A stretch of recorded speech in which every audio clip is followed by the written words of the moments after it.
Hi everyone, welcome back to Joanne Tech Lover. I'm Joanne and this is my X99 14-core Xeon PC build video. It was a breeze to build it and you'll see why. The LEDs also looked super cool and everything ran very quietly. Let's go over the parts first. I used the Gigabyte X99-Ultra Gaming Motherboard. This is part of the G1 gaming family. It supports LGA 2011-3 and DDR4. Check out my video overview for more info. I decided to change things up with the Intel Xeon E5-2690 V4 CPU. 3.5 GHz is the turbo clock for one core, and all cores will run at 3 GHz. The main thing that helps the CPU be so fast is the 35 MB of smart cache. The extra cores may help in programs that take advantage of multi-threading, but it might not help that much for gaming. So yay for productivity! Corsair sent me 32 gigs of Vengeance DDR4 memory clocked at 3200 MHz. Let's light 'em up later. I've stuck to liquid coolers for some time now, so I utilized the Corsair H115i 280mm liquid CPU cooler. The H115i will keep all 14 cores cool. I was a little intimidated to build inside the Corsair Carbide Series 600C PC case, but this is one roomy case and it felt almost effortless to route everything.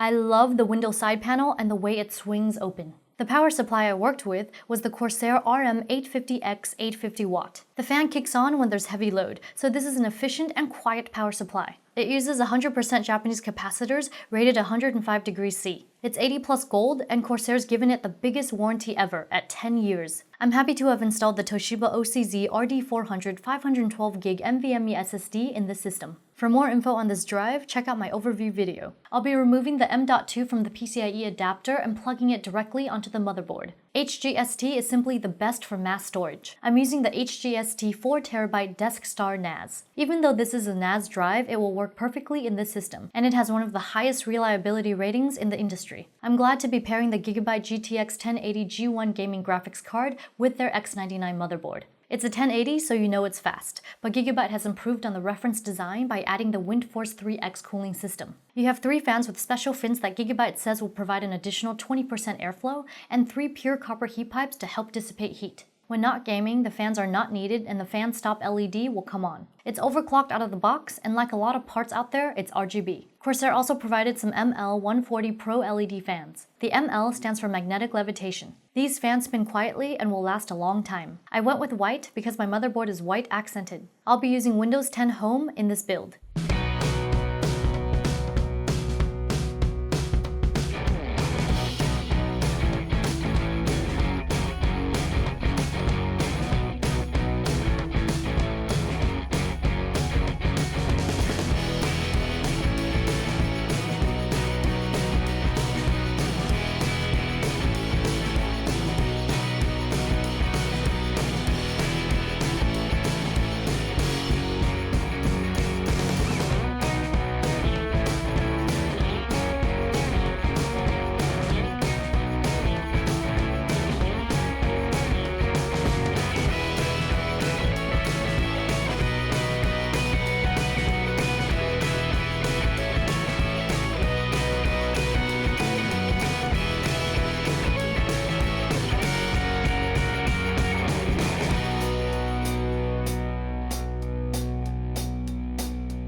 Phew, another completed build. Here's a 360 view of the system. I really like how much space this case has to offer. This one is a winner. I believe this is my first time building in an inverse case, and I gotta say, it wasn't that complicated. Once the motherboard was seated, the rest was easy. I'll be going into custom settings after the Windows install, and then disable as much of the telemetry as possible. I'll be installing the motherboard and graphics card drivers in here as well. Here's how this new system looks, all lit up. The LEDs really make it some kind of wonderful. I see what all the hype is about. I'm feeling very pleased with my new editing machine. That wraps up this X99 14-core Xeon PC Build video. If you like what you saw and you want to see more like it, be sure to hit the like, comment, and subscribe buttons, as well as follow me on social media. Joanne Tech Lover Facebook, Joanne Tech Lover again on Twitter, and Joanne Tech Lover once more on Instagram. Also, be sure to check out my other YouTube channels, JTL Lifestyle, JTL Cuteness Overload, and JTL Love Life and Advice. Okay, so that's bye for now, and see you next time!